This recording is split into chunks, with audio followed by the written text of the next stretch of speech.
warrant of arrest address to Sylvia Simanes. Pero ang address dito, sir, Pasig City, Metro Manila, sir. Yan, itong kay Sylvia Simanes po. Oo. Pasig. Oo. At kahit saan namin pwede yan, kahit na yan ay Pasig. And elsewhere. Ang warrant of arrest po na ipinakita sa amin ay kay Sylvia Simanes. Ito po ay, ang address niya ay sa Pasig City. Sir, kasi ito, ano kasi ito, enclosed building. Attorney. So yung Ganito, address attorney, sana, sir. attorney. Yung address Ganito. sana. Oo. Ito, attorney. Yes, sir. Hindi ito ang lugar para tayo magdebate. Yes, sir. Kung may Yes, sir. reklamo ka, maghahain ka na lang ng reklamo. Pero ngayon, ipaalam ko. papasok kami sa ayon sa gusto mo. Okay? Sa amin pong palagay, under the rules, no, Rule 113 of the Rules of Court, a warrant of arrest addressed in Pasig City is not a license to conduct an unbridled search into the property owned by a different entity.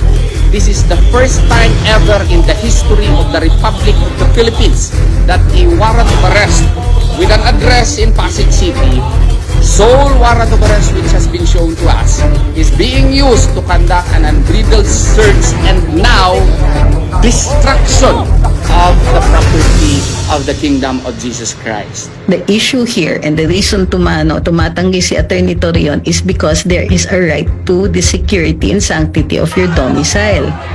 Hindi po ganong kadali. And so therefore, kumbaga, you're violating the privacy of persons. So the court will have to weigh ano yung mas matimbang dyan.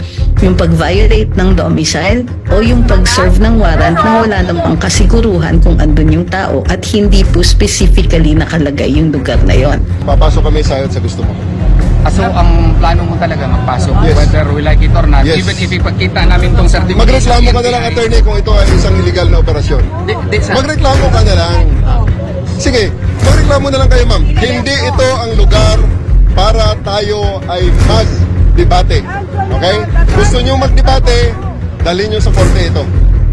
Saan po kayo nakakita na ang arrest warrant ay gagawing isang lisensya para i-search lahat ng properties, lahat ng buildings po ng KOJC. Wala po yan sa batas. At saka, ang arrest warrant po ay nakadirect po sa tao, hindi po sa properties. Hindi naman maliwanag yung pag-enforce ng warrant, at least man lang dapat nire-respeto yung karapatan ng mga tao dun sa loob.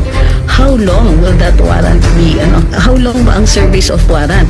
Ngayon na nga ako nakakita na more than 24 hours nagsuserve pa rin sila ng arrest warrant.